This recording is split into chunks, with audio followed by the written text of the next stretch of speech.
Eh bien, bonjour à tous et bienvenue à mon cours de cet après-midi. Donc, je me présente, je suis Jesús Angulo, je travaille à l'École des Mines de Paris, au Centre de morphologie mathématique.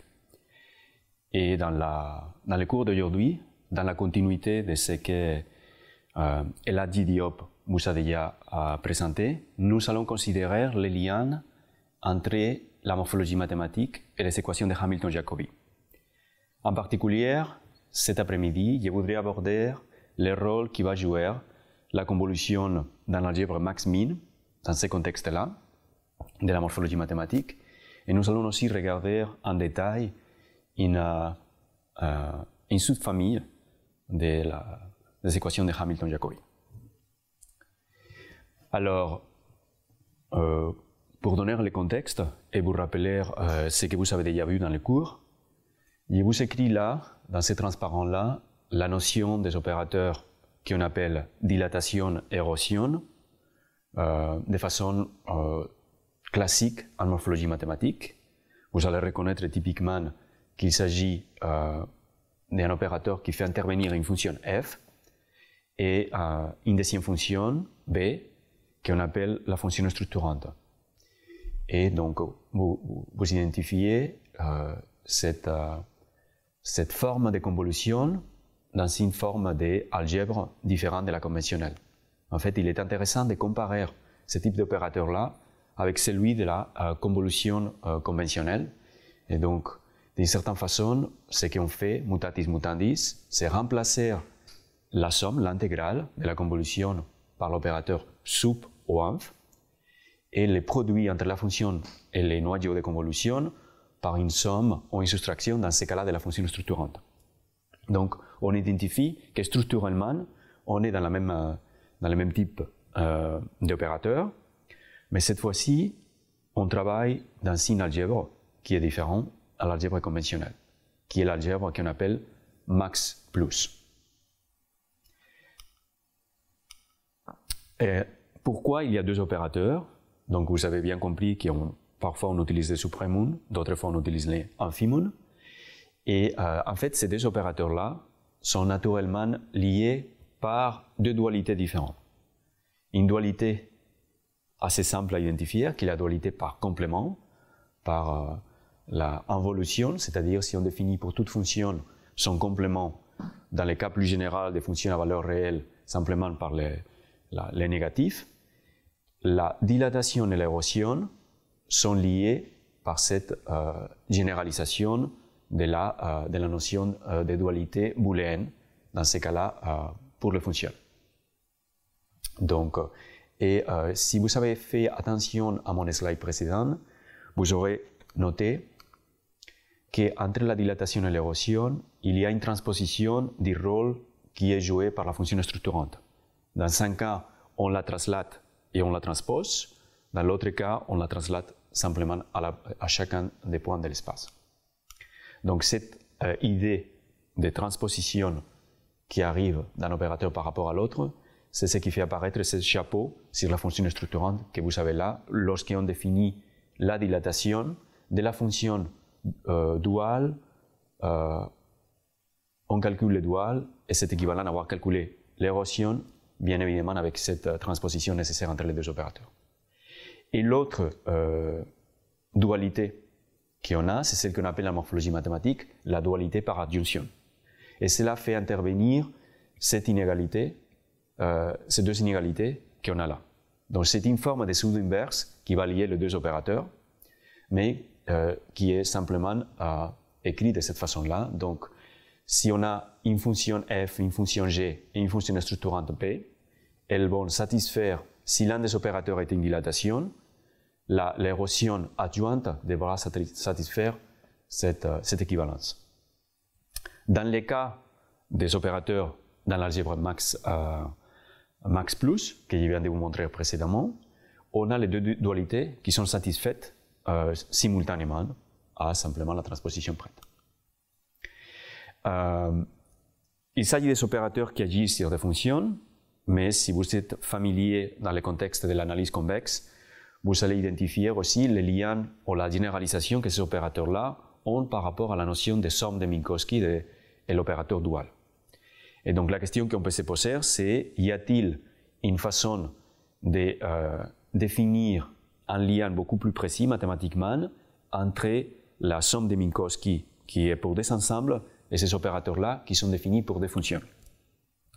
Eh bien, les résultats dans les cas des opérateurs qu'on appelle plats, c'est-à-dire lorsque la fonction structurante est constante sur son domaine, c'est assez direct, c'est-à-dire la notation que je vais utiliser ici pour x qui correspond au niveau h avec un plus, c'est simplement l'ensemble des niveaux, les upper level set associés, donc c'est-à-dire, ça c'est équivalent à dire, c'est les points x tels que ce qu'il y a à l'intérieur de la parenthèse sont plus grands ou égaux que h, qui apparaît ici. Et donc, comme je disais, pour les opérateurs plats, on a une équivalence à faire une décomposition par des ensembles de niveaux et appliquer l'opérateur correspondant à chacun des niveaux. Donc ici, il s'agit bien des opérateurs ensemblistes, donc ça c'est la somme de Minkowski et son opérateur dual. Et donc les ensembles de niveaux correspondant aux opérateurs qu'on vient de définir là-haut vont satisfaire cette équivalence. Dans les cas plus généraux d'une fonction structurante B, qui n'est plus cette fois-ci constante sur son domaine, on a une façon de réécrire qui fait intervenir les upper level set. Appelons ça une écriture qui n'est pas naturelle ou triviale. Donc on peut déjà se poser la question, y a-t-il des opérateurs fonctionnels pour lesquels on aura une généralisation entre les cas ensemblistes et les cas fonctionnels qui sont un peu plus naturels. Et on va dire, ça c'est une des questions qu'on va répondre aujourd'hui.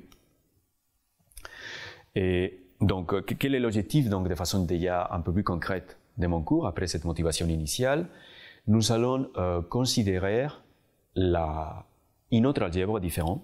Donc, comme je vous disais, les opérateurs morphologiques traditionnels, on remplace la somme et les produits par un suprême, un max et la somme. Cette fois-ci, on va travailler dans une algèbre qui est celle de remplacer la somme par les suprêmes, par les max, et les produits par les min. Et on va considérer en détail quel type d'opérateur on a et quels sont les intérêts dans le contexte de la morphologie mathématique. Et donc en particulier, ce type de convolution dans l'algèbre max-min va nous permettre de généraliser, d'étendre certaines propriétés fondamentales de la morphologie mathématique ensembliste, ce que j'appelle la théorie ensembliste des matrons.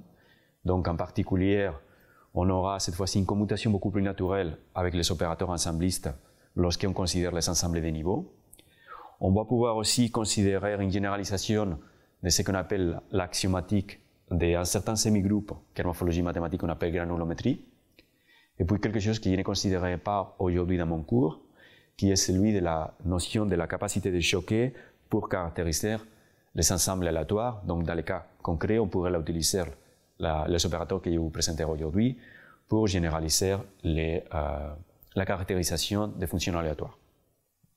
Et puis il y a certains cadres de la morphologie mathématique, comme la morphologie floue, la morphologie viscose et d'autres qui sont des cas particuliers de la théorie que je vais vous montrer aujourd'hui. Et un peu plus dans le contexte du cours que nous abordons ces jours-ci, on va considérer aussi quelle est la famille des équations en dérivée partielle de Hamilton-Jacobi qui sont liées à ces opérateurs max-min. Donc pour plus de détails sur les cours que je vais vous présenter, vous pourrez récupérer sur HAL un document qui reprend en détail tous les résultats et les démonstrations qu'on va voir dans les cours d'aujourd'hui.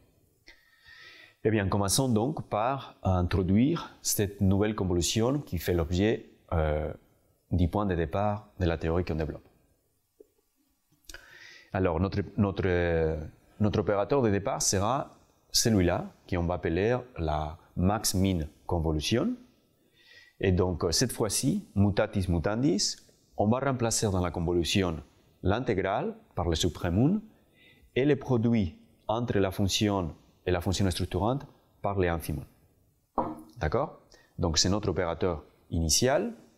Et à partir de celui-là, on va considérer les deux dualités qu'on avait aussi évoqué précédemment, la dualité par complément et la dualité par adjonction à partir de ces opérateurs-là, et regarder quels sont les opérateurs qu'on va obtenir.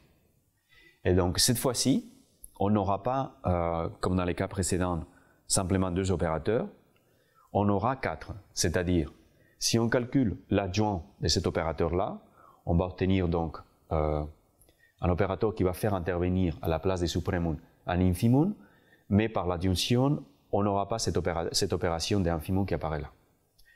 Et par dualité, on va pouvoir définir un opérateur inf convolution. Cette fois-ci, ça consistera simplement à remplacer par les inf par un supremum et une transposition. On va regarder ça un peu plus en détail tout de suite.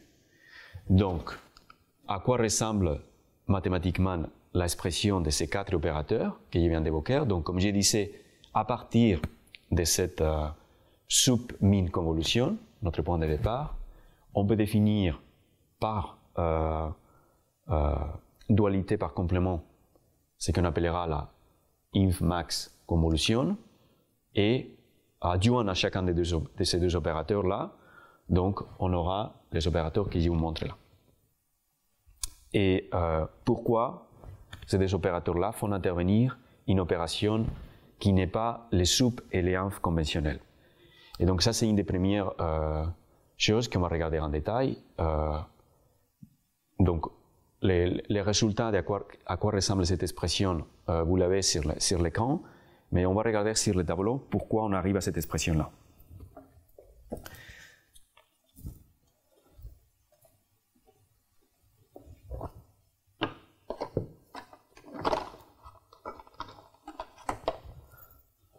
Donc le résultat qu'on voudra montrer, c'est celui-là.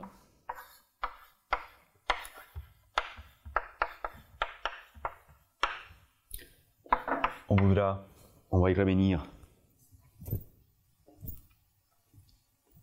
au transparent précédent. Et ce qu'on veut montrer, c'est que les paires d'opérateurs qui sont écrits là, qui sont celui-là et celui-là, c'est des opérateurs adjoints. Donc, ces opérateurs-là, et son adjoint, on peut écrire, on va commencer par celui-là. La convention en général, c'est commencer par celui qui fait intervenir l'infimum comme la Gaussienne. Celui-là, donc ces 2 opérateurs-là, ils forment une adjonction. Donc qu'est-ce que ça veut dire ça? Ça veut dire qu'étant donné une fonction f, une fonction g et une fonction structurante b, qui appartiennent à la famille des fonctions dont je n'ai pas entré dans les détails des types de fonctions sur lesquelles on travaille, ça correspond exactement au même que vous avez regardé précédemment dans les cours. Donc les domaines, ça sera l'espace euclidien ou un espace de la grille discrète si vous travaillez sur des données type image numérique, à valeur en général sur la droite étendue. Et donc, comme je vous dis, si ces 2 fonctions f et g, étant donné la fonction structurante b, satisfait l'adjonction, on n'a pas besoin de parenthèses parce qu'on ne met pas les coordonnées. On aura ces liens de pseudo-inverse entre les 2 opérateurs.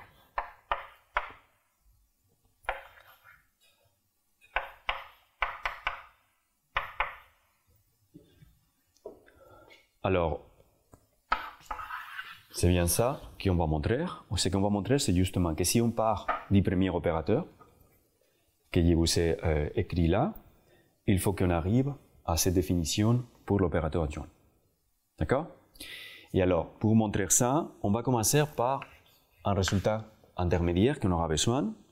Il nous faut quel est l'adjoint,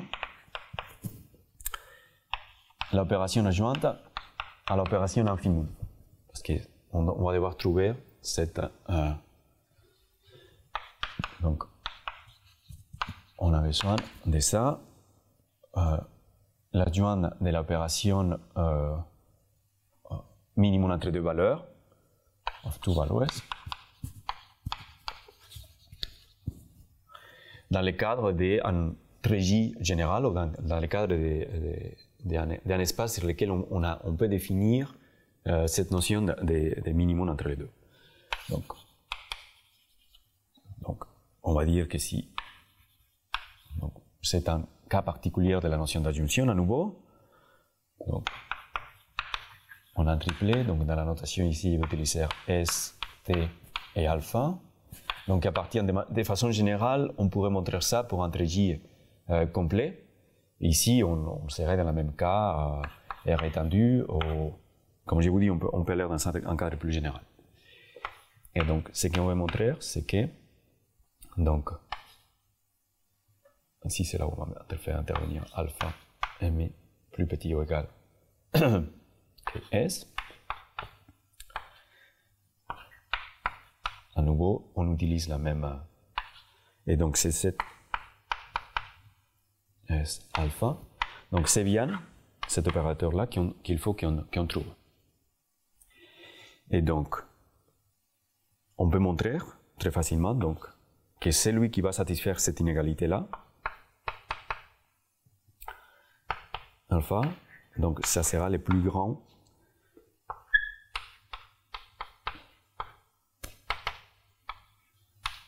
des valeurs donc qui satisfait le résultat précédent. Et donc il est très facile de voir donc que l'opérateur dual au minimum, ça sera celui qui nous donne S si alpha est plus grand que S, et la valeur la plus grande, ça c'est ce qu'on appelle dans le contexte de trégie complet, les top elements du trégie, donc la valeur la plus grande, si alpha est plus petit ou égal, oui, l'égalité était là, plus petit ou égal à S. Donc on a un premier résultat intermédiaire, donc on sait quelle est l'expression qui aura le dual de l'infimum, qui est cet opérateur-là.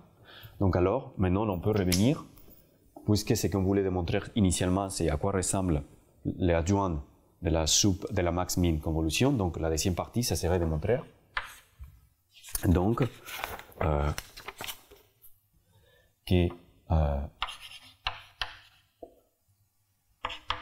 si on a ces trois fonctions-là,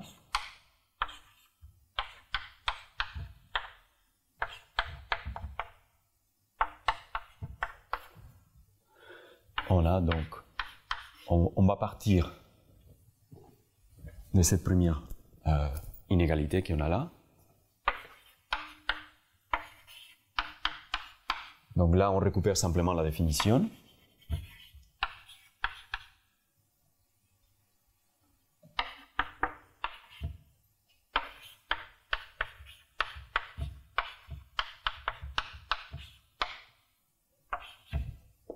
Et donc, ça c'est pour un x donné. Donc ça sera pour toute valeur de x. Donc, si ça c'est vrai, donc pour toute valeur de x, pardon, inférieur ou égal que g de x, donc si ça c'est vrai pour toute valeur de x, et ici on a que la valeur de g est plus grande pour toute valeur de y, donc ça veut dire qu'on peut les réécrire et dire que pour tout y, ça doit se satisfaire. Si elle est plus grande qu'elle est plus grande, ça veut dire que elle sera plus grande que chacun des valeurs qu'on a là.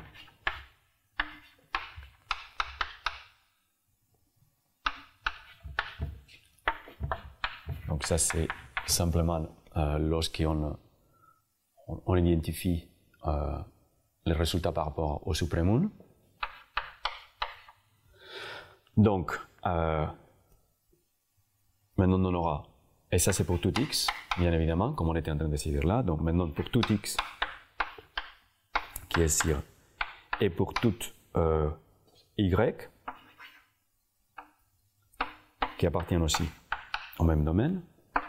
Donc c'est là où on va maintenant mettre l'inégalité, pardon, la dualité par adjonction qui va faire intervenir l'autre opérateur. C'est-à-dire, on va dire, si ça c'est satisfait, il aura un adjoint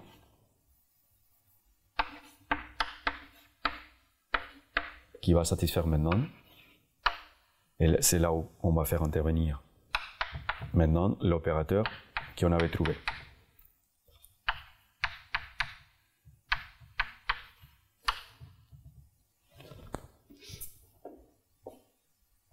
Donc, si on a ces résultats-là, on va pouvoir maintenant écrire que pour toute y de i,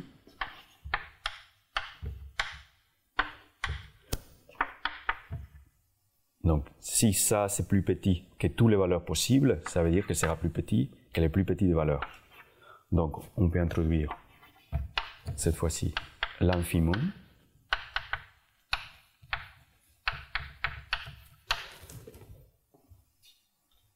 Et cette fois-ci, il sera sur x. Et donc, par rapport à celui-là où on était en train de parcourir avec y, ici on parcourt avec x. Donc, ça veut dire que ce qu'on obtient là, c'est égal à un opérateur qui sera f. Et là, c'est là on trouve l'adjoint, mais sur la valeur y. C'est ça qui va nous introduire l'idée de transposition entre la dilatation et l'érosion. Et donc finalement, ça nous permet de conclure que cet opérateur-là, qui fait intervenir un inf et un opérateur adjoint au minimum, c'est bien l'opérateur adjoint à celui-là. Donc on peut faire pareil avec cet adjoint-là qui apparaît là. Et donc la conclusion, pour le cas de la dualité par complément, c'est direct, c'est assez trivial. Ce qu'on conclut donc, c'est qu'il est nécessaire d'introduire, pour avoir les deux dualités, 4 opérateurs qui vont jouer des rôles différents donc, dans le contexte de la morphologie mathématique. Très bien, donc une fois on a défini les 4 opérateurs, on peut au moins regarder de façon illustrative à quoi ressemble d'un point de vue des opérateurs entre fonctions. Donc, dans le cas précis, imaginons qu'on se trouve avec une fonction f qui apparaît là en un continu et une fonction structurante b qui est définie comme cette forme conique que vous avez là. Et la définition de l'opérateur, ce qu'il nous dit, c'est qu'il faut translater la fonction structurante, donc cette fonction conique là à chacune des positions de la fonction. Pour le cas du premier opérateur qu'on avait défini, la sub-min convolution, ce qu'on va faire, c'est donc, une fois on a translaté à chacune des positions, ici c'est 0, on calcule la valeur infimum entre la fonction structurante et notre fonction f. C'est la fonction rouge qui apparaît là. C'est cette fonction intermédiaire qui se trouve à l'intérieur de l'opérateur. Et une fois on a cette fonction-là, on va calculer le suprême, la valeur maximale, qui correspond à ce triangle qui apparaît là en vert. Donc ça serait le résultat de cette dilatation par la fonction structurante qui correspond à cette valeur-là. Cette valeur-là sera remplacée par ça. On doit faire ça pour chacun des points, c'est-à-dire on translate la fonction structurante et on répète l'opération, et ça c'est le résultat donc, de cet opérateur-là, de cette forme de convolution maximum. Donc c'est bien ce qu'on a bien démontré là. Ici, ce que je vous montre, c'est à quoi ressemble l'opérateur adjoint à celui-là. Donc rappelez-vous, c'est celui qui fait intervenir l'adjoint des minimums. Et donc l'adjoint des minimums, on a ici la définition. Donc rappelez-vous, ça sera la valeur. Dans le cas précis, ça sera la valeur de la fonction f si elle est plus petite que la fonction structurante là, b, et si la fonction structurante est supérieure à la valeur de la fonction, là, ça vaut le maximum dans les traits dans lesquels on travaille. Ici, on est sur des fonctions non négatives bornées à la valeur m, donc les tops dans les traits correspondants, c'est donc la valeur qui apparaît là. Et donc après, on calculera l'infimoon, comme on a défini là sur le tableau, et donc ça c'est le résultat du deuxième opérateur. Et ça à nouveau on les traslate et on fait la même opération pour tout au long de la fonction. Ceci, ce que je vous montre maintenant, c'est l'opérateur dual par complément, cette fois-ci. Et donc vous voyez bien que cette fois-ci, donc, on va calculer... non, c'est les deux autres opérateurs, pardon, qu'on avait définis. Donc je n'entrerai pas trop dans les détails. Donc l'opérateur dual par adjonction, par complément du premier opérateur fait intervenir donc une fonction structurante sur laquelle on a calculé le complément, l'involution. Donc la fonction conique, cette fois-ci, elle est reversée. Et on va suivre simplement les opérations correspondantes. Alors, on vient de définir donc 4 opérateurs. Et alors, si vous vous rappelez dans la motivation de départ, je vous avais montré que dans les cas de la dilatation et l'érosion dans l'algèbre max plus, on a une équivalence pour les cas, les liens entre les cas ensemblistes et les cas fonctionnels qui n'est pas très naturel. Et ici, en revanche, le résultat est beaucoup plus satisfaisant. C'est-à-dire, je commence par le premier. Ce que c'est en train de nous dire, c'est que les upper level set de l'opérateur convolution max plus sont égaux à la dilatation de Minkowski des upper level set de la fonction f et de la fonction g. Et on a des résultats similaires pour les autres opérateurs. Donc, grand X ici représente l'upper level set, donc fonction plus grande ou égale que la valeur h. Y moins, c'est les lower level set strict, donc c'est inférieur à h. Et donc on a une écriture qui nous permet de lier un opérateur fonctionnel aux opérateurs ensemblistes correspondants dans le cadre de la somme et de l'opérateur dual de Minkowski.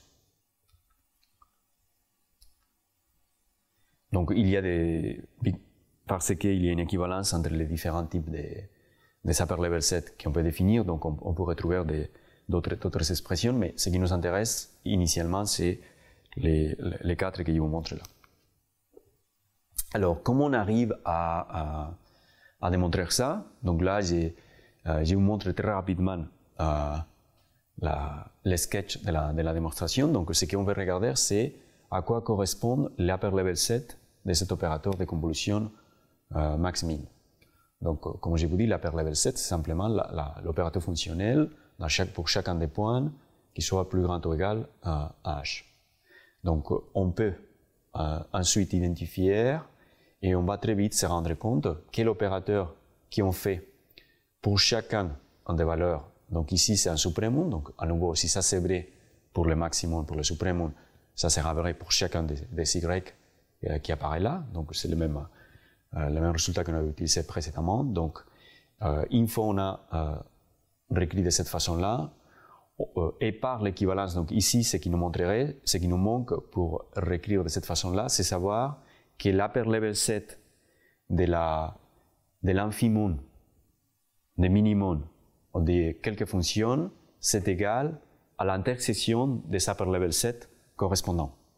Donc par ce résultat-là, donc les upper level set de l'infimum entre des fonctions, c'est l'intersection entre les upper level set des fonctions correspondantes. Et donc on peut facilement réécrire de cette façon-là.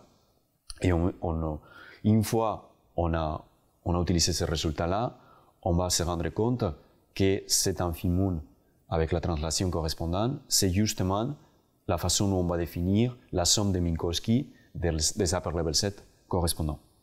Et donc, de la même façon qu'on montre pour celui-là, on pourrait montrer pour le reste des opérateurs. Donc déjà, on a une première propriété qui est celle de la commutation avec les opérateurs ensemblistes pour les upper level set ou pour d'autres ensembles de niveaux nécessaires dans chacun des cas. Il y a d'autres propriétés dans le contexte de la morphologie mathématique qui vont satisfaire aussi ces opérateurs-là.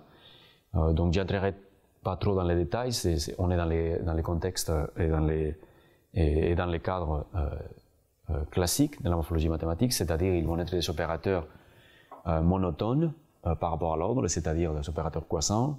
En d'autres termes, si on a une fonction f et une fonction g qui sont ordonnées, les opérateurs vont préserver l'ordre entre les fonctions, les 4 opérateurs qu'on a définis.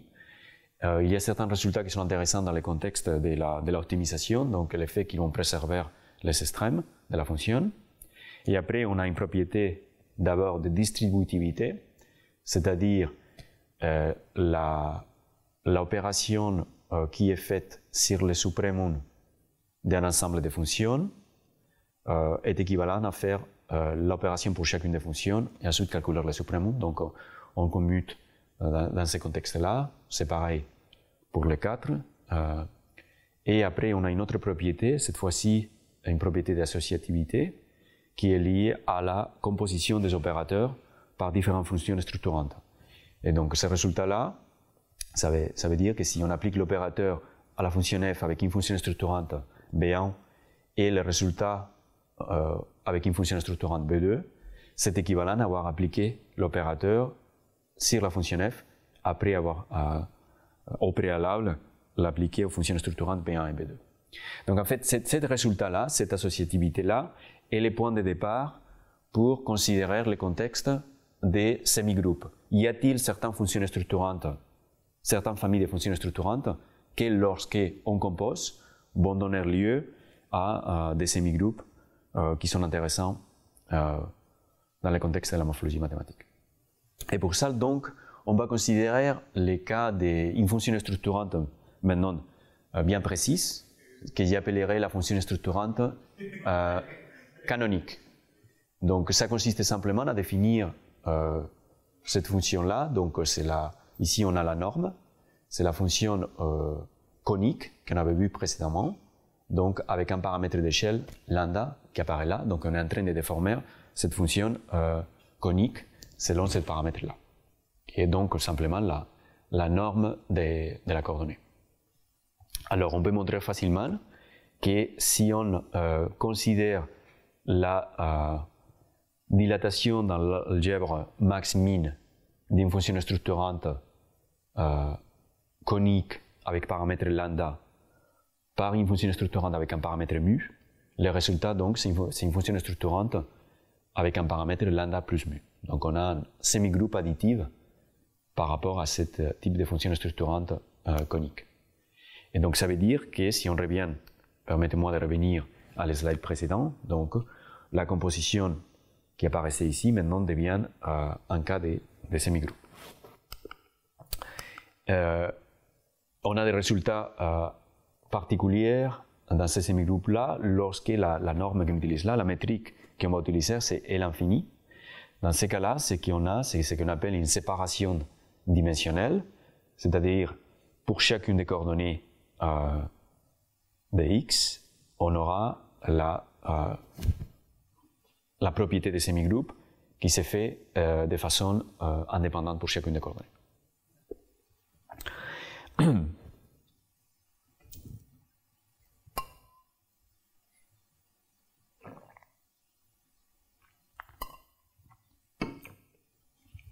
Nous allons maintenant considérer un aspect fondamental des opérateurs de la morphologie mathématique, donc point de départ, dilatation et érosion, des opérateurs adjoints, qui est celui de construire des opérateurs qui vont satisfaire d'autres propriétés additionnelles et qui consistent simplement à faire une composition de la dilatation et de l'érosion.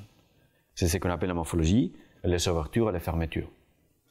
Donc de façon classique, l'ouverture consiste à, on prend une fonction, on calcule l'érosion par une fonction structurante B, et sur le résultat, on calcule une dilatation avec la même fonction structurante B, donc dilatation et érosion étant des opérateurs adjoints, donc dans ces cas classiques.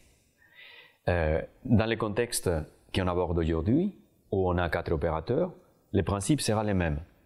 L'ouverture correspondante dans l'algèbre max-min sera la composition entre un opérateur qui est une érosion et son opérateur adjoint qui sera une dilatation. Et donc, on a les couples adjoints qui interviennent avec la même fonction structurante, et la fermeture consistera à composer un opérateur dilatation et un opérateur érosion adjoints entre eux. Donc bien évidemment, là, on a fait un choix entre une dilatation et son adjoint, cette érosion-là, mais on pourrait prendre les cas alternatifs. Donc, quel est l'intérêt d'avoir un cadre où tout commute par des ensembles de niveaux? C'est qu'il est facile de montrer, en fait, que les ensembles de niveaux de ces opérateurs-là, qu'on vient de définir, sont simplement l'ouverture, pour le cas de l'ouverture des ensembles de niveaux correspondants. Et pour cet opérateur-là, fermeture, on aura la même chose, cette fois-ci plutôt que les upper level sets, ce seront les strict lower level sets, qui font intervenir aussi une ouverture, mais on pourrait, pour les cas, si on remplace les rôles joués par les couples d'opérateurs, récupérer cette fois-ci des fermetures qui font intervenir les ensembles des niveaux. Donc on a une symétrie complète à partir de ces couples d'opérateurs adjoints, ces deux couples des opérateurs adjoints, qui nous permettent donc de généraliser la notion d'ouverture et de fermeture morphologique à ces contextes de l'algèbre max-min. Et donc, quelle est la propriété fondamentale qu'on récupère dans les cas des ouvertures et des fermetures? Donc en fait, la première chose, c'est que ce soit les deux que j'ai définis dans les slides précédents, ou ces deux-là, c'est des opérateurs qui sont duals par complément. Ils sont aussi des opérateurs qui vont satisfaire la propriété de croissance. L'ouverture, elle est anti-extensive, c'est-à-dire elle est toujours inférieure ou égale à la fonction de départ, peu importe la structure qui aura la fonction structurante B. Et la fermeture, elle est extensive, donc le résultat équivalent, donc elle sera toujours plus grand ou égal que la fonction structurante F. Mais la propriété qui nous intéresse, c'est celle de l'idempotence. Qu'est-ce que ça veut dire la propriété d'idempotence en fait? La propriété d'idempotence, ça veut dire que si on compose, je vais l'écrire ici, parce qu'elle est une propriété assez forte, sur laquelle il faut qu'on prête un instant l'attention.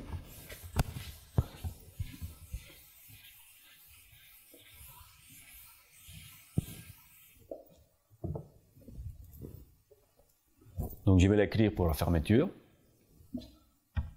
on va la faire pour l'ouverture, qui apparaît toujours première. Donc, on va dire que l'ouverture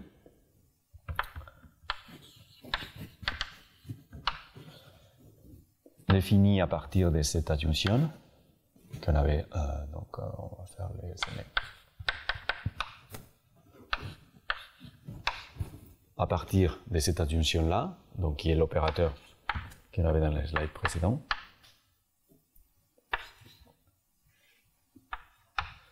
donc rappelez-vous, ça consiste à, d'abord, on va faire cette opération-là, avec la fonction structurante B, et le résultat, on le fera avec cette fonction structurante. Pareil. Donc cette ouverture-là, elle est idempotente, et ça veut dire que si on a l'ouverture et on calcule l'ouverture avec la même fonction structurante, le résultat est stable. Parenthèse n'est pas indispensable. Ça, c'est un résultat très fort.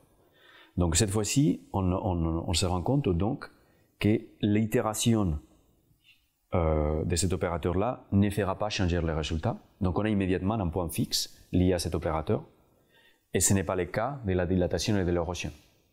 Donc géométriquement, on stabilise les résultats de l'opération lorsqu'on combine, on compose une dilatation et son adjoint de cette façon-là. Et ça c'est vrai aussi pour la fermeture.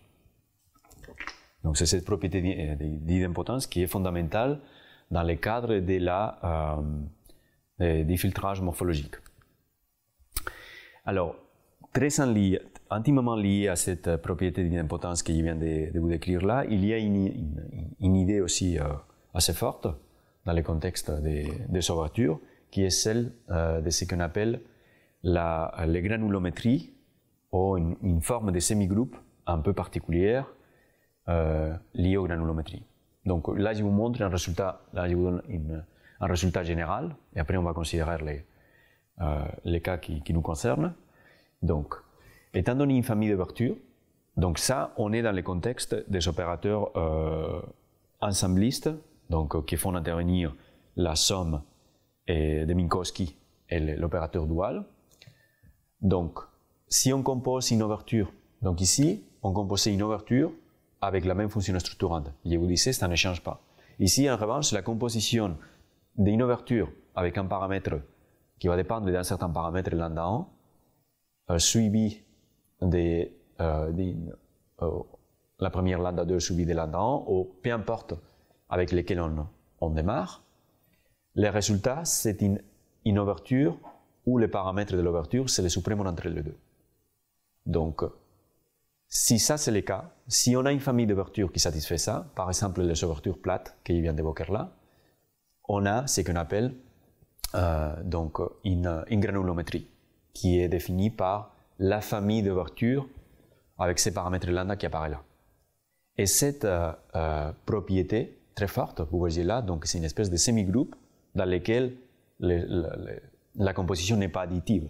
C'est le plus fort en termes de paramètres de la famille qui fait intervenir le résultat. Vous voyez bien que même l'ordre ne joue aucun rôle. Donc cette condition-là est équivalente à ces deux résultats-là qui apparaissent. Et en particulier, ce qui nous intéresse, c'est celui qui est en bas. C'est celui qui fait intervenir ce qu'on appelle le domaine d'invariance de l'opérateur. Et donc, ça veut dire que l'ouverture sur certains ensembles, les invariants, ce qu'on va appeler les invariants liés à cette ouverture-là, rappelez-vous, on est dans les cadres ensemblistes, donc on a certains ensembles, par exemple l'ensemble B, qui sera stable à l'application de l'ouverture avec un certain paramètre, à une certaine échelle lambda. B sera l'un des invariants. Donc l'ensemble d'invariants liés à un certain paramètre lambda sera un sous-ensemble des invariants par rapport à l'autre paramètre qui fait intervenir là.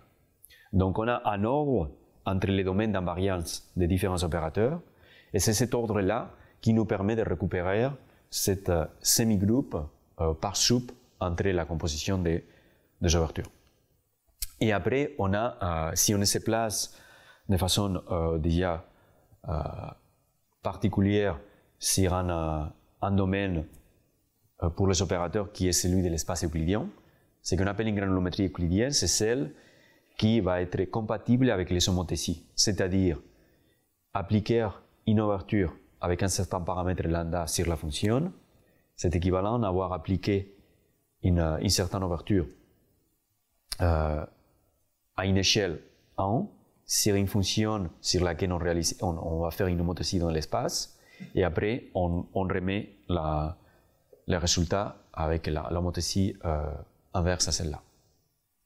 Et dans les cas où les éléments structurants, donc dans les cas ensemblistes, sont convexes, donc dans ces cas-là, on a un résultat beaucoup plus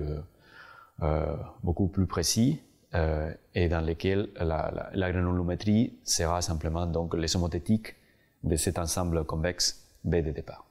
Donc ça, c'était pour les cas des ensemblistes, donc somme de Minkowski comme point de départ. Ce qu'on peut montrer, c'est que les ouvertures qu'on vient de définir ici dans l'algèbre max-min vont satisfaire l'axiomatique de granulométrie. Donc, soyons un peu plus précis. Donc, étant donné une fonction structurante B1, et ici, on va à nouveau, on verra que les Sapir-Level set vont nous permettre de donner une interprétation facile. Donc étant donné une fonction structurante B1, telle que l'ensemble des level set sont des convexes, donc c'est ce qu'on appelle une fonction quasi-concave. C'est une fonction typiquement unimodal, la famille correspondante des ouvertures par cette fonction structurante, qu'on va définir à l'échelle lambda simplement par cette homothétie, va satisfaire donc les mêmes résultats d'une granulométrie euclidienne qu'on a pour les cas ensemblistes. Donc on a un changement d'échelle dans le domaine spatial qui nous permet donc de récupérer parfaitement l'axiomatique complète des granulométries euclidiennes. Et donc si la fonction structurante donc, est quasi-concave, donc l'ensemble des upper level set c'est des convexes, on peut facilement montrer qu'on aura pour ce cas-là, on aura un semi-groupe granulométrique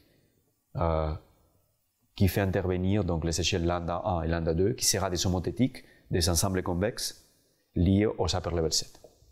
Donc, en d'autres termes, on a une généralisation directe du cas ensembliste de la théorie axiomatique de granulométrie de Matron pour les cas fonctionnels si on utilise des ouvertures définies dans le contexte de l'algèbre max-min. Donc, ce qu'on vient de faire dans cette première partie du cours, c'était considérer simplement les définitions et les propriétés fondamentales des opérateurs qu'on va définir dans l'algèbre max-min.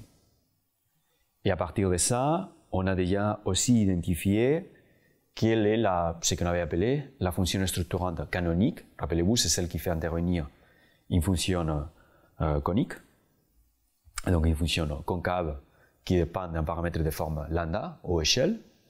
Et on a aussi étudié quelle est la pertinence de la composition de ces deux opérateurs-là pour obtenir des ouvertures et des fermetures.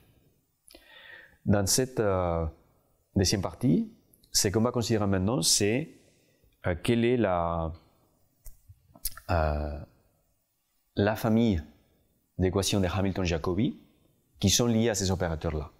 En d'autres termes, y a-t-il une EDP de type Hamilton-Jacobi telle que la solution de viscosité soit liée à cette algèbre max-min.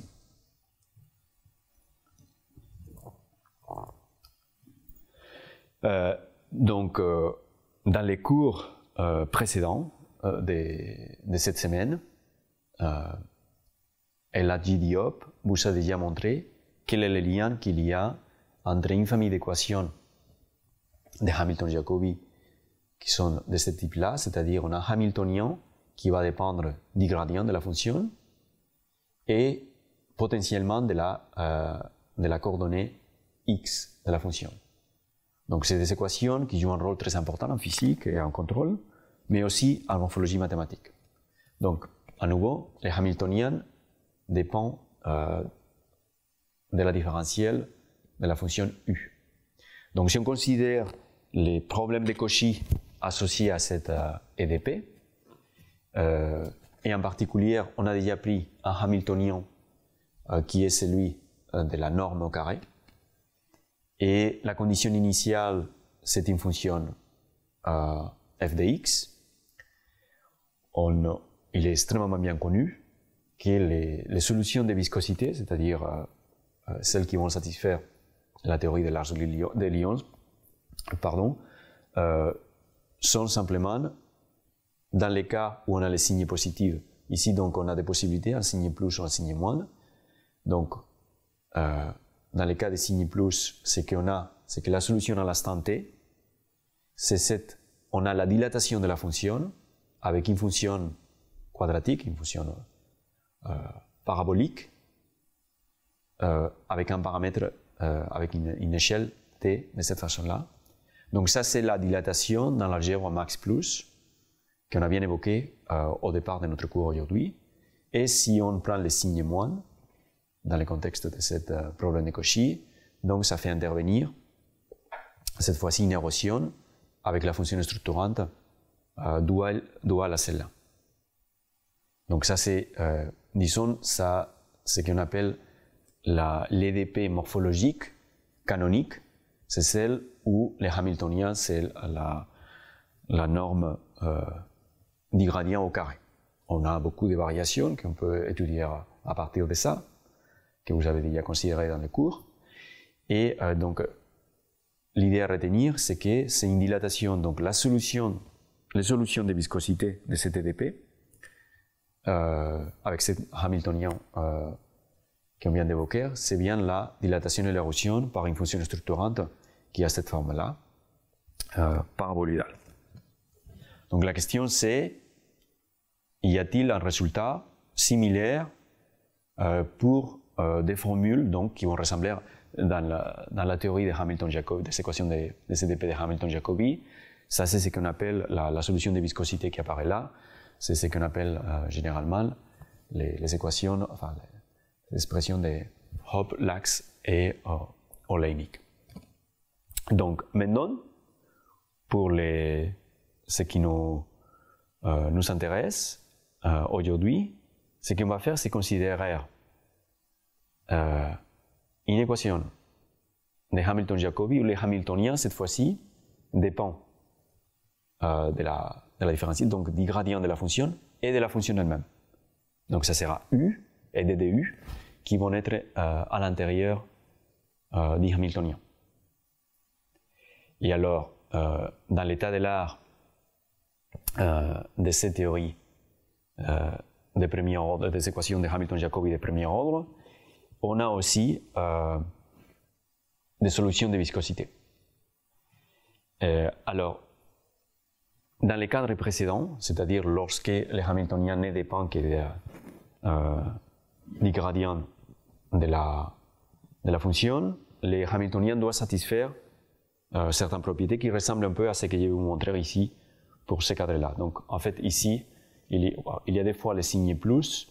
Pour la première, oui, c'est le signe moins qu'il faudrait. Je vais vérifier simplement. Comme c'est le inf ici, oui. Donc, il faudrait un signe moins. Donc, ça, c'est une erreur. Donc, cette fois-ci, on considère des problèmes de Cauchy. Les deux problèmes de Cauchy. Donc, l'un avec le signe moins, l'autre avec le signe plus. Condition initiale, comme d'habitude, c'est la fonction f au j pour les deux cas qu'on considère. Et donc, la fonction f doit être une fonction qui est semi-continue inférieurement. Donc ça, c'est assez naturel dans ces contextes-là. Pour qu'on puisse définir les solutions de viscosité, il y a d'autres conditions qu'on doit poser, mais qui être bornées par le bas dans les cas du premier opérateur ou être bornées par supérieurement.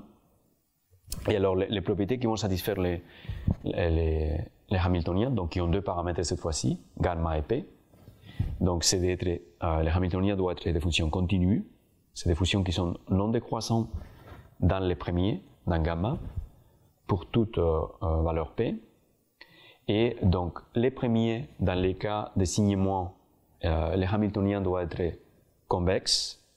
Dans les cas H2, ils doivent être concaves. Et il doit être des fonctions positives homogènes de degré 1 dans les deuxième paramètre P. Donc ça, c'est certaines de ces conditions à satisfaire sont les mêmes qu'on a dans les contextes précédents, donc comme je vous disais, de Hamilton-Jacobi, où les Hamiltoniens ne dépendent que du gradient de la fonction. Eh bien, si on satisfait cette condition-là, donc les solutions de viscosité pour ces deux problèmes-là de Cauchy, c'est les formules qui apparaissent là. C'est-à-dire la solution, là il y a un problème de notation, donc ça sera pour la coordonnée x à l'instant t. Ici c'est pas y, c'est t qui doit apparaître. Donc la solution à l'instant t fait intervenir cette forme que vous allez reconnaître immédiatement, ou plutôt focalisons-nous dans celui qui avait le signe plus, donc le cas H2. Donc ça fait intervenir une sub-inf, donc convolution, donc on est dans le contexte de l'algèbre max-min, où la fonction qui apparaît, la fonction structurante en fait, c'est une forme de conjugué du Hamiltonien qui apparaissait dans l'équation. Donc mais vous voyez bien que c'est structurellement la formule équivalente Hopf, Lax, oléinique dans les cadres de l'algèbre max-min correspondent à ça. Et alors, ces opérateurs conjugués, c'est pas, donc la différence, c'est dans le cas précédent que je vous avais montré là, les liens qu'il y a entre les Hamiltoniens et la fonction structurante qui apparaît là, c'est la transformée de Legendre Fenchel. Tandis qu'ici, on a une définition des opérateurs conjugués qui est différente de celle-là. Alors, avant de considérer donc les cas canoniques, je vous propose de faire une pause et on va, dès qu'on reviendra, donc, on va étudier un peu plus en détail les cas qu'on appellera canoniques, et puis on va regarder aussi quelles sont les variations autour des différents Hamiltoniens qu'on peut considérer et quelles seraient les pertinences dans le contexte de la morphologie mathématique. Donc on reprend après quelques minutes de pause. Eh bien, on reprend là où on l'avait laissé. Donc, rappelez-vous, on s'intéressait à regarder une famille des équations en dérivé partiel de Hamilton-Jacobi, où les Hamiltoniens dépendent cette fois-ci de la fonction U et du gradient de la fonction. Et donc, peut-être pour regarder un peu plus en détail les parallélismes qu'on avait avec les cas traditionnels, donc on se place cette fois-ci, donc rappelez-vous, ça c'est ce que je vais appeler pour la morphologie mathématique. Donc, si on est dans les cas max plus, donc dans ces cas-là, on avait considéré un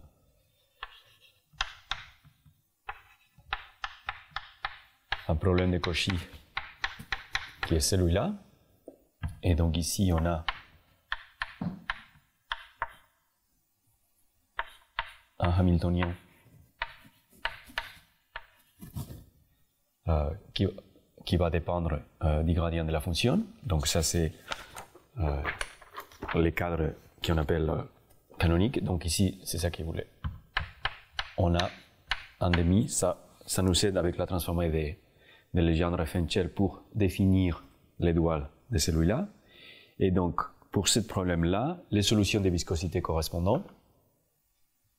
Donc, on va mettre ça ici.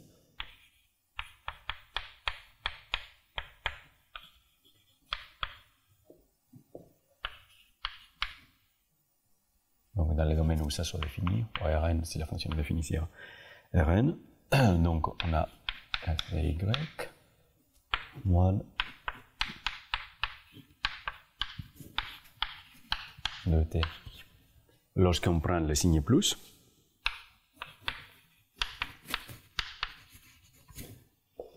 Et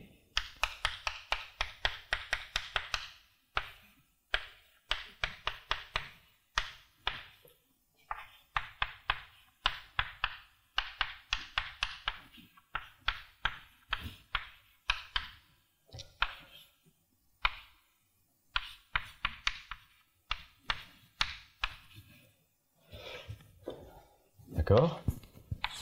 Donc, comme je vous disais, ça fait intervenir les formules connues dans la littérature, comme les formules de Hoppe, Lax, Olenik, qui sont là.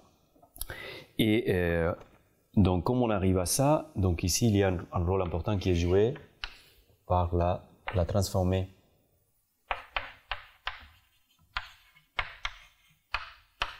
de Legendre Fenchel de cet Hamiltonien. Donc on a un Hamiltonien ici qui est le 1,5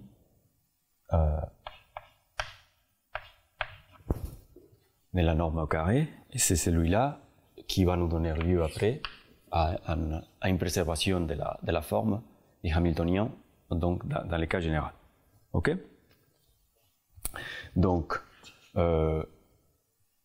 et si on écrit les cas les plus généraux qu'on pouvait avoir, donc c'était un problème de Cauchy similaire, mais où on aurait ici plus moins, donc un Hamiltonien qui dépendait simplement du gradient du égal à 0 et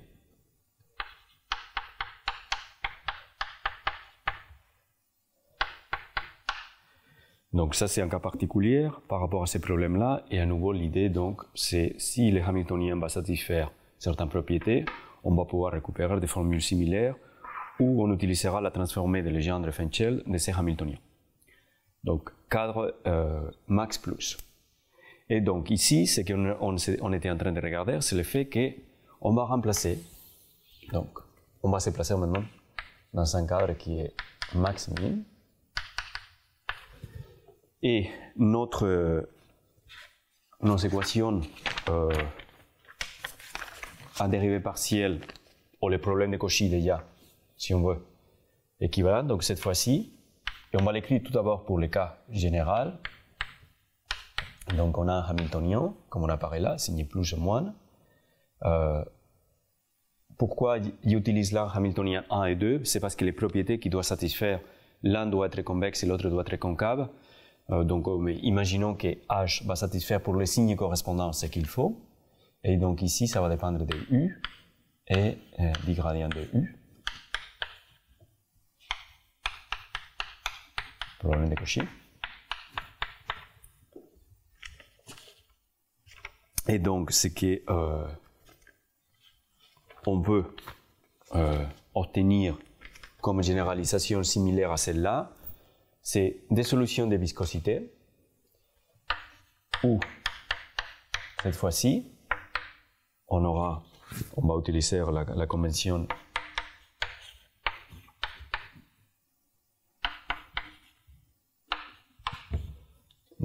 pour les signes plus ici.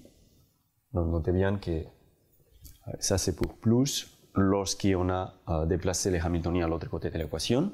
Donc ici ça sera pour les signes correspondants ici, c'est les signes plus ici.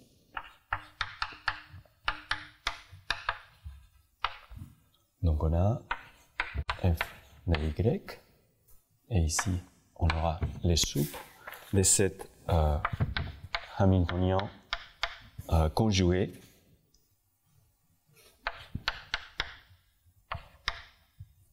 par y dt, d'accord? Et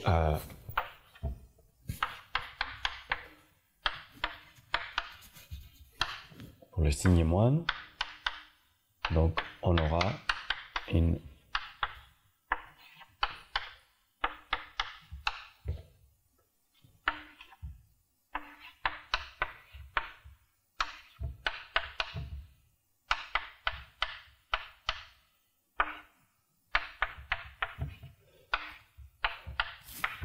donc, comme je vous disais, il faut faire très attention parce qu'en fait, ici, cet âge-là, on aura un âge que lorsque le signe est négatif, H doit être convexe, et lorsque le signe est positif, H est concave. Et en fait, ça c'est très important parce qu'en fait, ici, on a un opérateur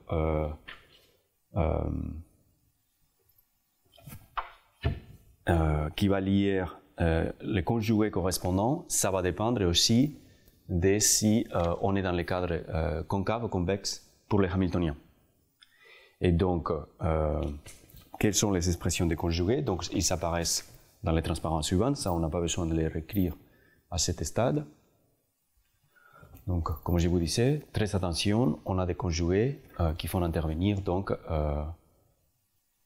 en sous-pronom selon les cas. Donc ça c'est pour le cas général, donc des expressions extrêmement symétriques entre les deux cas selon les signes qu'on a. Et ce qu'on va faire maintenant, de la même façon que pour la morphologie en max plus, on avait un cas général et on avait considéré un Hamiltonien spécifique. Ici, on va faire pareil. Et on va s'intéresser à un cas déjà où les conjugés sont faciles à calculer et ont des expressions fermées très simples. Donc ça sera le cas donc, de cette équation qui apparaît là.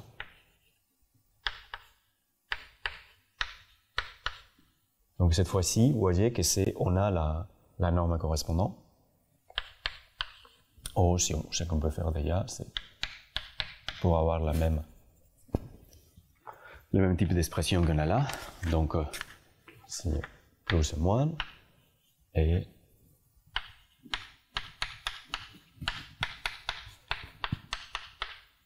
donc ça veut dire, là c'est les cas où les Hamiltoniens pour le signe moins, donc le plus ici, c'est U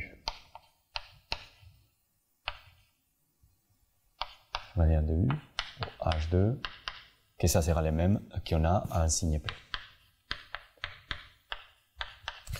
Et ce qui est intéressant donc, pour ces cas en particulier, c'est que les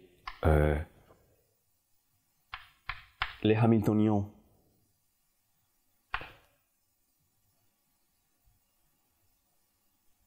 si on l'écrit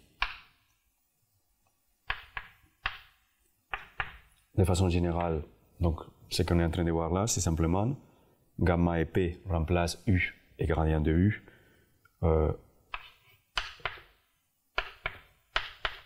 comme une norme pour le paramètre P, donc c'est lui qui sera lié au gradient, et pour le paramètre U, donc c'est le produit qui apparaît là. Donc dans ces cas-là, les conjugés qu'on a là, les conjugés correspondants, ça sera, donc ça, les conjugés ne dépendront que des paramètres, non, comme un conjugué, on doit avoir un paramètre différent, Q, ça sera que la norme de Q qui apparaît. Donc, c'est ce cas particulier qui nous intéresse, en fait, parce que c'est par ces cas particuliers qu'on aura une expression des formules qui va nous permettre donc de récupérer, cette fois-ci, comme solution de viscosité, les opérateurs qu'on vient de définir précédemment comme des convolutions dans les algèbres max-min et son opérateur dual. Donc c'est simplement les cas particuliers de ces résultats plus généraux lorsque les Hamiltoniens a une expression qui est celle que je viens de vous donner là, donc une norme pour le paramètre P multiplié par gamma, donc qui est justement ces cas qu'on a là.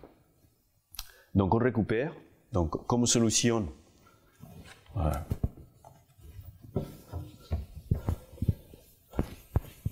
de viscosité, donc comme des formules de type convolutionnel, donc on va récupérer ce qui apparaît là sur l'écran et qu'on peut comparer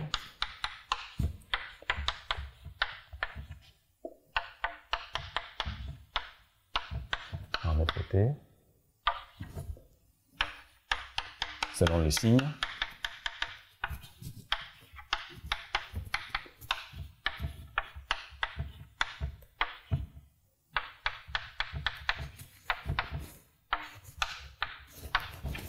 Donc ça c'est pour le signe plus et pour le signe moins. Et donc on peut comparer maintenant ce qu'il y en a dans les deux tableaux. Donc dans les cas max plus et dans les cas max min, les types de solutions de viscosité qu'on obtient.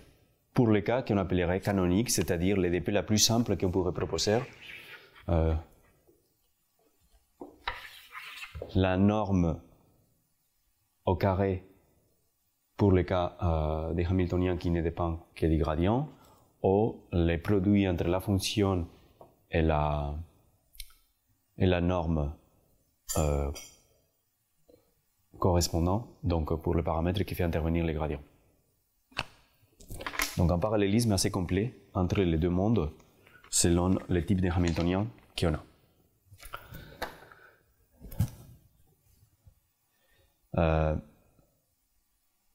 Quelles sont les variations possibles d'autres Hamiltoniens qu'on pourrait considérer par leur pertinence en termes d'interprétation qu'on aurait des formules correspondantes.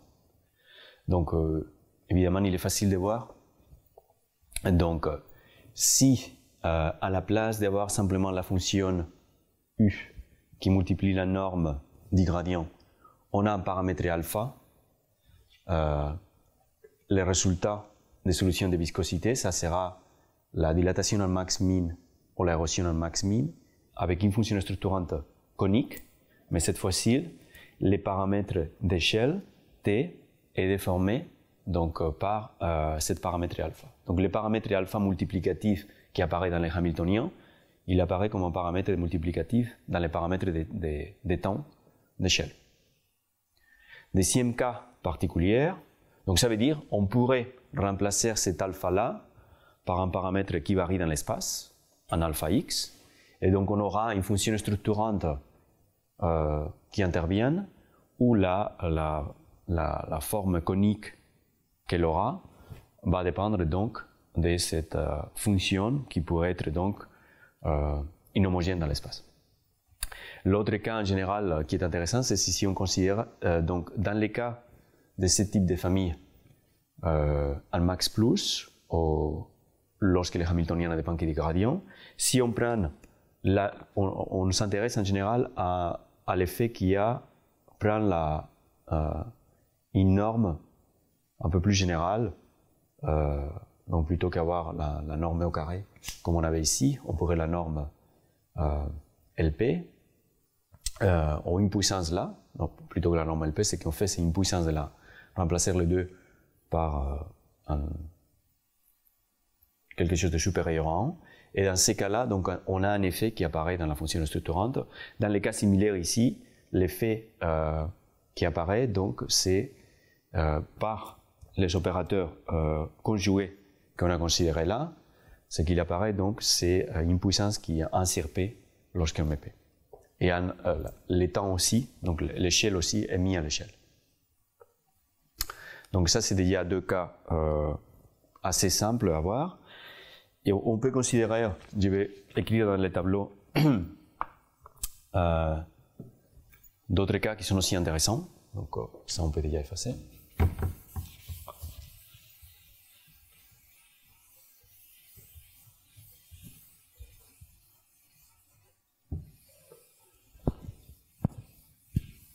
Donc ce qu'on va voir, donc, c'est quels sont les différents Hamiltoniens pour lesquels on a des expressions fermées et intéressantes en pratique. Donc rappelez-vous, on est simplement en train de regarder des cas particuliers de ce problème-là.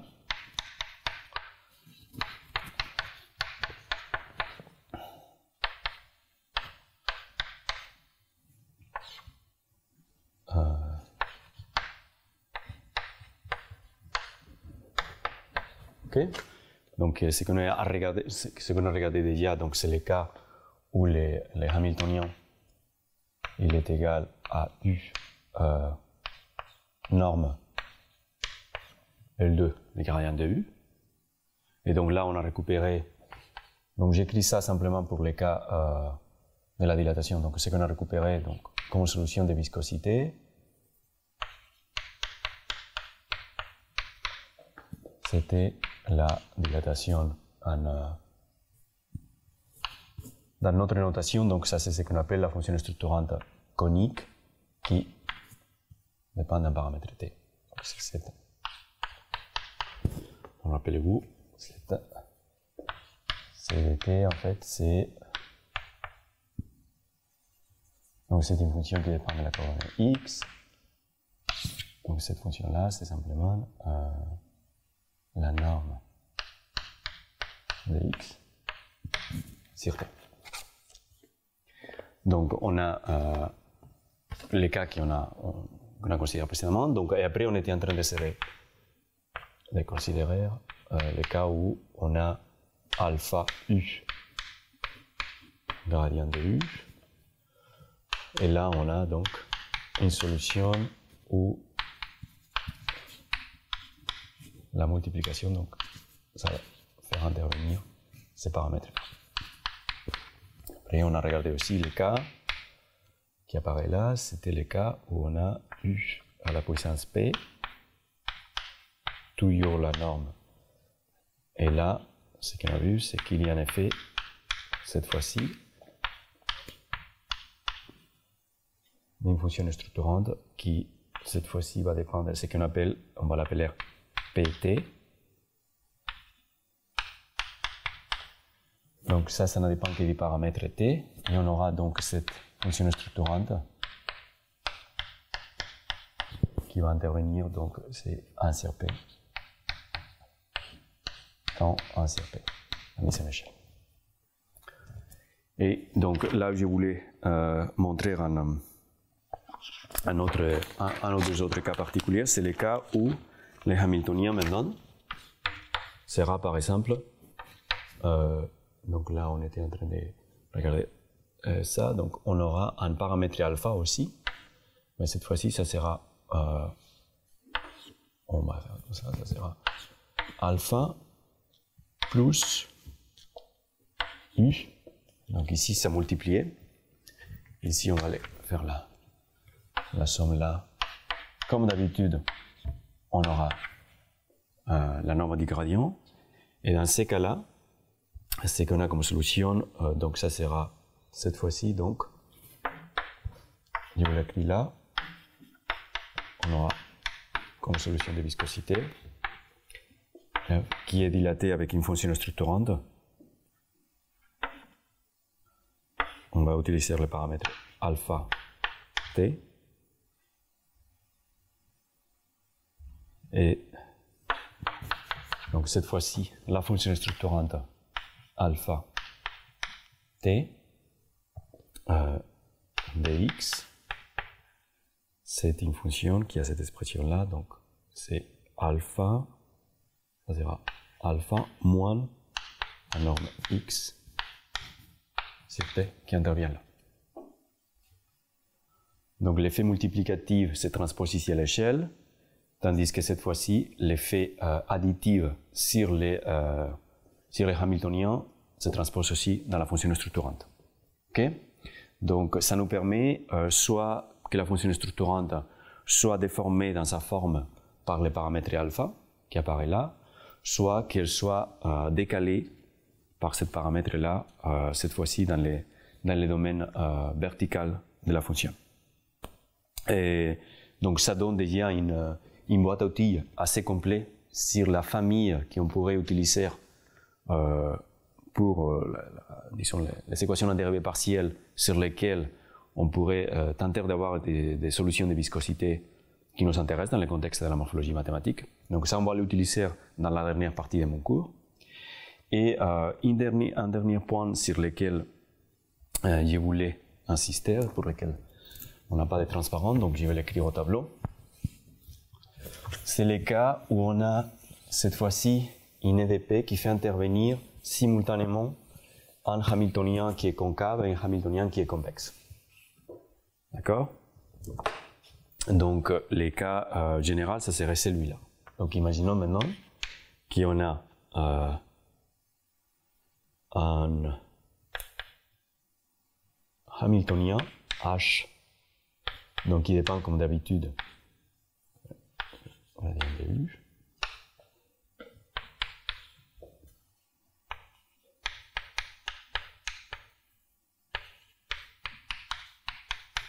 Donc on a ce problème de Cauchy. Et maintenant, les Hamiltoniens qu'on considère, c'est la somme d'un Hamiltonien. Donc on va l'écrire. Donc H, bon, si on l'écrit de façon avec les paramètres gamma P, donc on a une première partie, donc il est décomposé dans la somme de deux termes, donc deux Hamiltoniens, qui vont satisfaire les propriétés qui ont demandé pour les cas original. Donc H de 1, il est convexe, et H de 2, il est convexe, important, donc il est convexe un alpha, et celui-là, il est concave.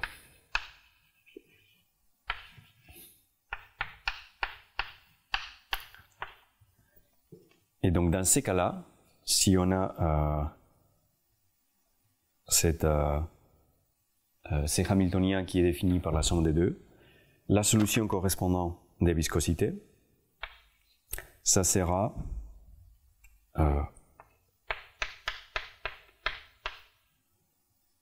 pour le signe moine, donc ça c'est simplement pour dire que c'est pour le signe moine. Donc on va composer, donc on va faire d'abord une opération qui fait intervenir les amphs. Et donc là, c'est dans le cas général. Je vais l'écrire dans le cas général.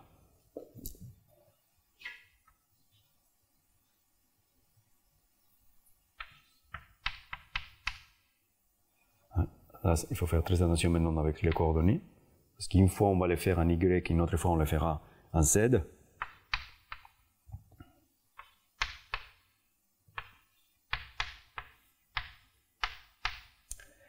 Et là, on aura une fois les conjugués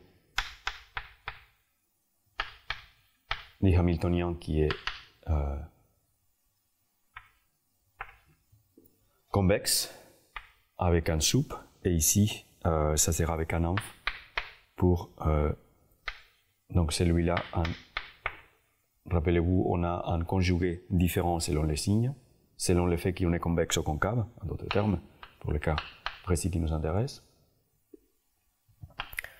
Donc on a la solution de viscosité, elle semble un peu plus complexe lorsqu'on a un hamiltonien qui se décompose dans un terme convexe et concave, un hamiltonien convexe et concave, qui vont satisfaire les propriétés dans cette composition de deux opérateurs, d'abord avec un amph, ensuite avec un soupe. Il y a un cas particulier, par exemple, qui apparaît dans la littérature, qui est celui des les hamiltoniens. En fait, il sera la fonction, donc ce qu'on va considérer, donc c'est un hamiltonien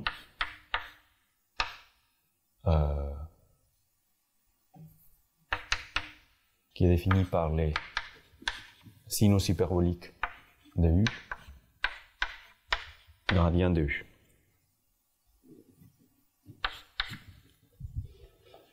Étant donné l'expression des sinus hyperboliques, donc rappelez-vous, donc ça fait intervenir les deux exponentielles, donc de là, bon, si on met les, c'est moins et diminution. Donc là, on a un cas dans lequel on aura un terme, on pourra l'écrire, donc celui-là, on pourra l'écrire donc comme un demi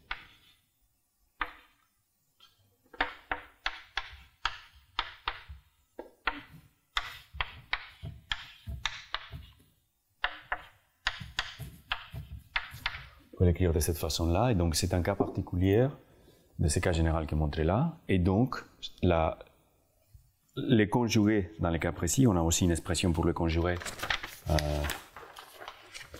de l'exponentielle, donc les conjugués lorsqu'on a ici e de U, un demi de e de U, ça sera les log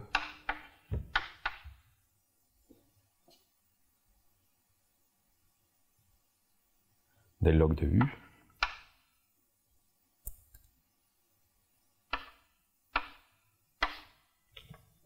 Et on aura un résultat similaire lorsqu'on a le signe moins qui apparaît, qui fait intervenir un log avec un signe moins. Et donc je vais écrire finalement là, dans ce côté-là d'ici. Donc on peut faire le cas général que j'avais écrit ici, celui-là, et plutôt on va les rendre particulières pour qu'on analyse un peu plus en détail qu'est-ce qu'on est en train de faire. Donc dans ces cas-là, on aura on va utiliser simplement les cas avec les signes moins. Et donc, rappelez-vous, dans ces cas-là, où on a les deux termes concave et convexe, donc, on a un parcours en Y, un parcours en Z, et donc ici, on a maintenant une mise en échelle qui apparaît là.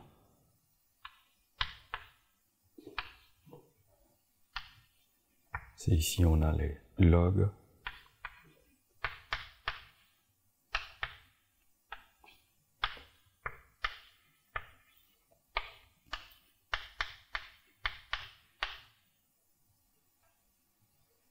Donc, on ferme là, et il nous faut ça. Donc, c'est cette expression-là qu'on a.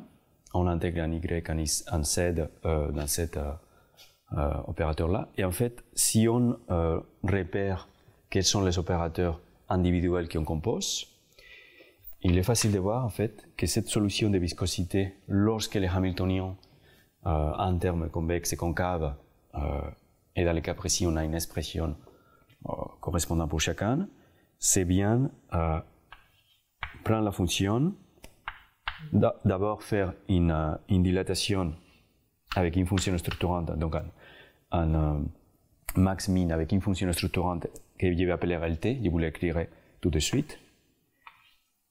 Et sur le résultat de ça, on va faire un opérateur dual avec la même fonction structurante. Et donc, la fonction structurante LT, c'est simplement, et donc, on log, et ici on a le X, et ici on a T. Donc ça c'est la fonction structurante. Et donc la solution de viscosité, c'est la composition d'une dilatation et de son opérateur adjoint par complément. Donc on a une EDP telle que on est en train de composer les opérateurs de cette façon-là. Alors, étant donné qu'il y a une dilatation et une érosion qui apparaissent là, on pourrait dire, est-ce que cet opérateur-là a les propriétés d'une ouverture? Et on sait, dans le cas précis, étant donné qu'on va commencer par l'érosion, donc c'est une ouverture, avec les signes plus, on aurait simplement d'abord l'érosion après la dilatation. Mais puisque ces opérateurs-là sont des opérateurs dual par complément, mais pas par adjonction, cet résultat-là n'est pas une ouverture algébrique, c'est-à-dire on n'aura pas une idempotence. Si on itère à nouveau, le résultat va changer, si on change le paramètre du temps. Quoi qu'il en soit, on repère une composition d'opérateurs simplement par la somme dans la solution de viscosité, par la somme de ces Hamiltoniens-là. Donc on n'a pas les mêmes types de résultats dans le cadre lorsque les Hamiltoniens ne dépendent que du gradient. Donc ça c'est, disons, la partie concernant les équations de Hamilton-Jacobi dans ce contexte-là de la convolution en max-min que je voulais vous montrer. Donc il y a beaucoup plus de littérature que ça, donc je vous renvoie à nouveau au texte qui se trouve sur HAL, où vous pourriez regarder les références nécessaires pour approfondir ces aspects-là. Alors, donc, si on établit à nouveau une espèce de parallélisme avec ce qui arrive avec les cas plus classiques de Hamilton-Jacobi et Max+, il y a aussi une théorie de l'approximation et de la régularisation qui en découle de ce type de formule. C'est aussi le cas, on pourrait appeler ça des résultats assez intéressants en termes d'analyse non linéaire lorsqu'on utilise les convolutions dans l'algèbre max-min. Et toute la théorie, dans les cas à Max+, on a une théorie qui est assez consistante si on travaille sur des fonctions concaves ou convexes, tandis que dans les cas de la convolution, et donc ça fait intervenir par exemple la transformée de Legendre-Fenchel que j'évoquais, on a une théorie de régularisation et d'approximation lipsicienne associées à ces opérateurs-là. Dans le cas de max-min, la famille de fonctions qui nous intéresse, elle est un peu plus générale. Il s'agit de fonctions qu'on appelle quasi-convexes. Donc une fonction quasi-convexe, c'est une fonction dans laquelle pour les cas quasi-convexes, donc les ensembles de niveaux inférieurs sont convexes, ou dans les cas quasi-concaves, c'est les ensembles de niveaux supérieurs qui sont convexes. D'accord? Donc c'est plus général. Ça veut dire on peut avoir des fonctions non convexes, mais qui sont quasi-convexes, puisque les ensembles de niveaux seront toujours convexes. D'accord? Donc ça, c'est typiquement l'exemple des fonctions quasi-convexes sur laquelle on peut appliquer une théorie de la régularisation lipsicienne, par exemple, avec ce type d'opérateur que je viens de vous montrer. Donc, je n'approfondirai pas ces aspects-là autour de la quasi-convexité et la quasi-concavité. Simplement évoquer l'existence d'une théorie qui permet donc de démontrer la pertinence des opérateurs de convolution dans l'algèbre max-min dans ce contexte-là. Et en particulier, j'attire votre attention sur l'intérêt en termes d'approximation lipsicienne. Et donc ça, je pourrais au moins vous montrer, on va peut-être écrire le résultat, sans aller plus loin que ça.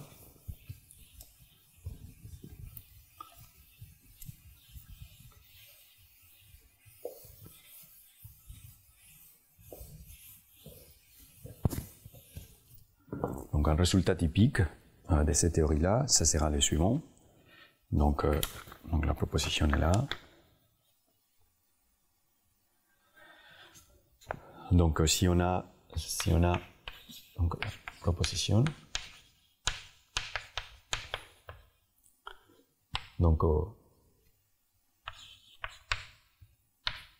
on considère une fonction structurante B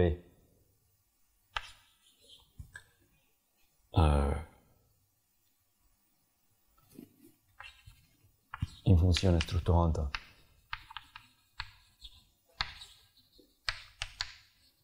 qui est lipsicienne avec un paramètre L. Donc on a une fonction déjà qui a une certaine régularité. Donc on aura que si f satisfait certaines propriétés, donc les propriétés fondamentales, c'est que la fonction soit propre au sens de elle va atteindre les extrêments de la fonction lorsqu'on calcule le suppléanf. Donc si f est sa propre fonction, c'est une fonction propre au sens de l'analyse convexe, alors la dilatation de cette fonction-là par cette fonction structurante lipsicienne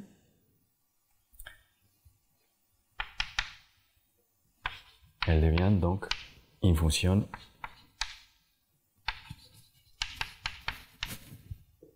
lipsicienne avec les mêmes paramètres L. Donc on a un résultat de régularisation lipsicienne par l'utilisation de ce type d'opérateur-là, à condition donc d'utiliser des fonctions qui sont elles-mêmes régulières. Donc c'est un résultat similaire qu'on trouve dans le cas de la convolution conventionnelle ou de la convolution dans l'algèbre max plus, donc morphologique. Alors, dans la dernière partie qui me reste, ce que je voudrais vous montrer, c'est que ces opérateurs-là qu'on a définis à partir de la convolution max-min de façon générale sont des cas, sont simplement une espèce de généralisation de certains cadres de la morphologie mathématique qui existent dans la littérature. Donc, ça, c'est vraiment un résultat assez trivial, donc on va passer à celui-là. Ce qui nous intéresse, tout d'abord, c'est la notion de la morphologie floue. Donc là, on entre dans le contexte de la généralisation des opérateurs pour des ensembles à des ensembles flous. Donc rappelez-vous que derrière cette idée-là des ensembles flous, il y a une idée d'une logique floue dans laquelle on remplace les suprêmes, enfin la union et l'intersection des ensembles par des opérateurs logiques un peu plus généraux. Et donc, en particulier, il faut généraliser la notion de conjonction. Donc, en logique floue, étant donné ST, la conjonction, c'est simplement l'infimum entre les deux. Et après, on a l'implication. Donc, l'implication, là, c'est très important l'ordre des opérateurs. Donc, l'implication, c'est ce qui apparaît là. Donc, elle est définie comme le suprême de la négation, le complément de S, suprême T. Donc, c'est à partir de cette conjonction et de cette implication-là qu'on définit des opérateurs en morphologie floue. Et alors, donc, la définition de la dilatation et de l'érosion floue qui sont associés à un paire de conjonctions et implications données, je vous les écris là. Donc, c'est un suprême, comme d'habitude, dans la dilatation, un infimum pour l'érosion. Et donc ici, donc maintenant, on n'a pas de fonctions. Donc, mu et nu, c'est des ensembles flous. Vous devez voir ça comme des ensembles flous. Donc, rappelez-vous, les ensembles flous sont définis dans le rectangle, donc pour le cas indimensionnel, 0,1. Et donc, vous voyez bien, donc c'est le suprême de la conjonction entre la fonction structurante, et dans ce cas-là, l'ensemble flou structurant translaté et l'ensemble flou mu correspondant. Et là, c'est l'opérateur adjoint à celui-là. Complément, conjonction, implication. Et on peut montrer donc que ces deux opérateurs-là, si on définit la conjonction et l'implication comme précédemment, sont des opérateurs adjoints. Alors, donc ça c'est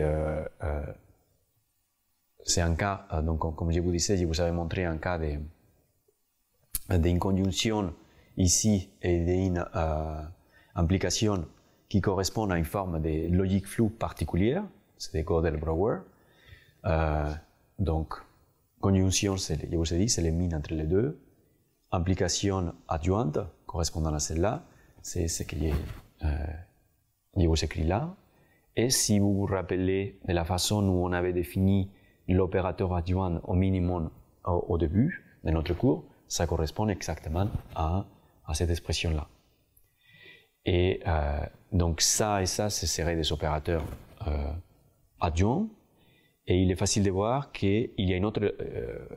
donc, parmi les logiques floues correspondantes, il y en a une autre qui en fait correspond justement au cas dual précédent, où on aura une implication cette fois-ci qui ne fait pas intervenir comme la conjonction à les min et les max, et l'adjoint aura cette expression-là.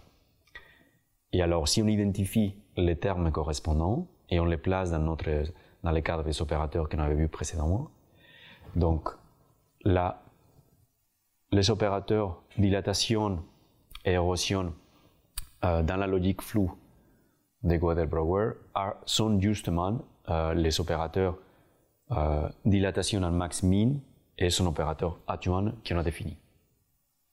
Donc, et les duos correspondent à un changement de logique floue. Donc, en d'autres termes, la généralisation de la dilatation et l'érosion pour les ensembles aux ensembles flous, ce n'est qu'un cas particulier de convolution max-min que je vous ai présenté au cours de mon cours. Donc ça recouvre toute la partie liée à la morphologie floue. Et le deuxième cadre de la morphologie mathématique qu'on va récupérer dans notre formalisme, c'est celui de ce qu'on appelle la morphologie visqueuse. Alors, qu'est-ce qu'on appelle la morphologie visqueuse? Donc, c'est des opérateurs morphologiques qui font intervenir une fonction structurante, qui font intervenir un élément structurant. Donc, cette fois-ci, l'idée, c'est qu'on fait des opérateurs pour chacun des ensembles des niveaux. Et la forme, l'élément structurant qu'on utilise dans la somme de Minkowski pour chacun des niveaux va dépendre des niveaux lui-même, va dépendre des H. Donc l'idée, c'est d'avoir un opérateur morphologique où, selon les niveaux, la valeur de la fonction, on va dilater avec un élément structurant. Par exemple, si on prend un convexe, avec un homothétique, dont la taille va dépendre de cette valeur de la fonction. En fait, vous vous rappelez que ce type de définition, ça correspond juste à des cas particuliers dans lesquels on avait montré que pour nos opérateurs, on a une commutation, donc on peut calculer les choses ensemble par les différents ensembles de niveaux. En d'autres termes, les opérateurs visqueux tels qu'ils ont été définis dans la littérature, c'est à nouveau des cas particuliers lorsque la fonction structurante qui est utilisée dans le contexte de l'algèbre max-min est une fonction typiquement conique qui correspond donc au cas canonique qu'on a étudié à plusieurs reprises. Donc, qui est celle que je vais vous montrer là. Donc, je passe les détails, c'est simplement une espèce d'identification des différents termes qui apparaissent, mais il est assez trivial de voir ça. Donc, en d'autres termes, la conclusion, ça serait de dire que la morphologie, ou les ensembles d'opérateurs qu'on a définis dans le contexte de l'algèbre max-min sont d'une certaine façon déjà connus sous forme d'écriture relativement différente dans le contexte de la morphologie mathématique. Alors, je vais vous donner quelques conclusions un peu, quelques messages à retenir de mon cours d'aujourd'hui. Donc la première, c'est celle que je viens d'évoquer, c'est il y a certains, dans le contexte des opérateurs de la morphologie mathématique, il y a certains points de vue ou différentes perspectives qui ont été utilisés pour généraliser les cadres ensemblistes qui sont finalement des cas particuliers de l'intérêt de l'algèbre max-min et des convolutions correspondantes. L'autre particularité à noter immédiatement, c'est que par rapport à l'algèbre max-plus, ici, on se trouve avec un cadre qui fait intervenir 4 opérateurs dû à l'apparition de la dualité par complément et la dualité par adjonction. Donc dans les cadres de max-plus, elles sont équivalentes, les opérateurs, donc on réduit à 2. Dans le cadre max-min, il est indispensable de considérer les 4 opérateurs et en particulier, rappelez-vous, si on veut construire des opérateurs qui sont idempotents, par composition des opérateurs adjoints. Et ce type d'opérateur, type ouverture et fermeture, donc composition d'un opérateur en plus et d'un opérateur en inf, vont satisfaire une axiomatique des semi-groupes en granulométrique, donc rappelez-vous, celle qui fait intervenir le maximum entre les deux paramètres des opérateurs qui se composent. Et même si on n'a pas pu l'aborder dans le cours d'aujourd'hui, c'est des opérateurs qui vont jouer un rôle aussi dans la caractérisation des fonctions aléatoires à partir de la notion de capacité de choquer qu'on pourrait définir par ces opérateurs-là. Alors, quelles sont les perspectives potentielles qui n'ont pas été encore abordées? Je parle bien du contexte de la morphologie mathématique par rapport à la théorie qu'on vient d'exposer. Je dirais que fondamentalement, il y en a 2. D'un côté, c'est la généralisation de ce cadre-là aux variétés riemanniennes, c'est-à-dire on remplace dans tout ce que je vous ai montré, on considérait les cas où les domaines de définition de nos fonctions, c'est l'espace euclidien.